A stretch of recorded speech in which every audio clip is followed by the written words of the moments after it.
Hey, what's up, guys? It's Mike here again. I finally got the GTR back from the tuner.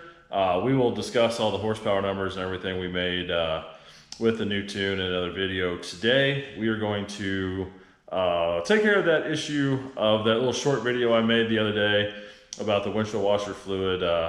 That's finally going to get taken care of because I'm tired of seeing that warning light on the dash. It drives me nuts. So it's not really a hard process to do. You do have to take off the front driver's side tire, and then you have to remove all of the inner fender there. So we're gonna take that apart. Hopefully it won't be too bad. And finally we can take care of that warning indicator that comes up on the dash when you're driving every couple minutes. That thing beeps and it's just annoying. You gotta love Japanese cars and their warnings. So I'm gonna get the tire or get it jacked up. I've already got it up on blocks because I haven't bought a low profile jack yet. So we'll get that off and then we'll get everything taken apart and then I'll show you where it's at and we'll get it fixed. All right, got the tire off the car. Like I said, it's jacked up. I gotta move that block of wood.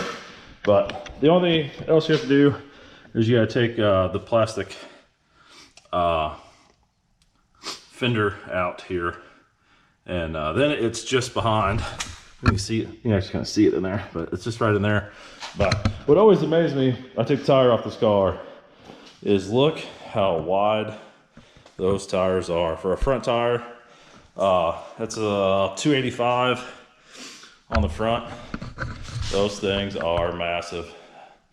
It's kind of nice to have a wide tire on here so you can get some grip, but it always just amazes me just how wide these things really are. So I'm gonna get the fender off. Like I said, it's just under that, and then we will get this replaced and we'll stop being annoyed.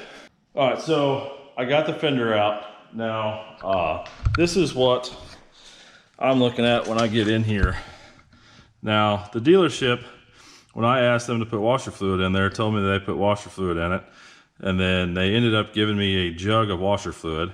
And when I put the washer fluid in, it ran right out the bottom because this is the cap that fits on the bottom of the pump right there. Now you tell me that they didn't know that was broke because that's already been moved up out of the way so it wouldn't get caught or hit on anything. So that's all it is. It should just pull out. So just pull off this, pull off the clip or the power right there, and then just pull it out. So I'll go ahead and get it pulled out, and then I'll cut this back on so you can see what's going on. All right, so we got it loose. Like I said, you just wiggle it out, and then you take the clip off of it. Maybe. Oop, sorry about that.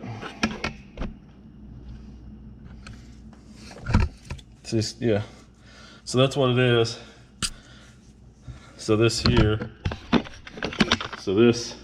is the bottom of it, and that was what was broke off. Like you said, you can see right there. I said this is what the new one is. This is what the dealership was giving me hell about. It was an $18 part that I got. I got it next day, and like I said, this is not that big of a deal. I don't know why they were playing such hell to get this, or why they wouldn't fix it. Like I said, it was $18 and a couple minutes to wiggle this loose. So I'm gonna see if the old rubber grommet, because there should be a rubber grommet up in here too. Like I said, the new one came with a rubber grommet. So like I said, it should be up in there somewhere. So I'm gonna check that out, see if it's messed up at all, see if I need to replace it, and then we'll get this button back up.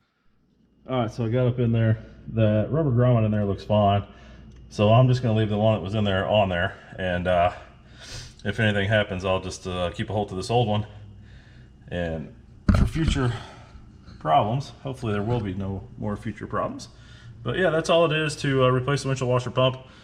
Not a big deal. Like I said, we're just gonna put these, that hose and that wire clip back on, and this problem will be solved. All right, so there it is, reinstalled. Like I said, I got this one at Advanced Auto Parts for $18. The one at the Nissan dealer, they wanted $71 or $72. So we'll see how this thing works. We'll put some washer fluid in here before we button it up. Make sure that it's tight, everything's good, we ain't got no leaks, and make sure that the fluid in the pump is actually good. So I'll get that stuff set up and we'll get back to you. All right, boys, moment of truth. Put this washer fluid in here, see if we have any leaks.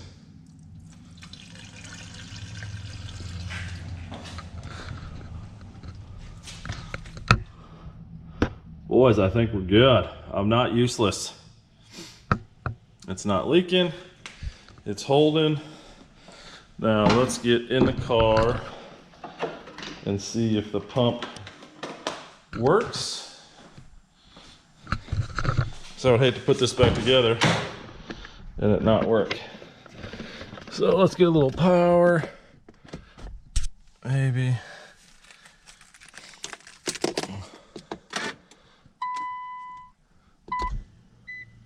All right.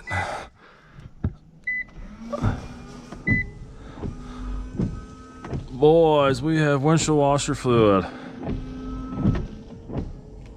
It works. It works. Like I said, it was only an $18 fix, and the dealership didn't want to do it. Can you believe that? Can you believe how much bad press they're going to get over $18? But there it is. It works. Said $18 fix instead of an $80 fix. Now, how long that part's going to last, I don't know. Like I said, it came from Advanced Auto Parts, so I don't really know. Hopefully forever, but for $18, who knows? But so yeah, the only thing you gotta do, I'll put the fender back in and put the tire back on, lower it down, and yeah, you're all good. So if this helped you out at all, don't forget to smash that subscribe button. Hit the like, leave a comment down below if you think the dealership is being ridiculous for not wanting to cover this. Like I said, I'm going to give them so much bad press when I go to car events and stuff in the St. Louis area. So Napleton Nissan, I think you're going to miss out on a little bit of business. So until next guy, you guys have a good day. See ya.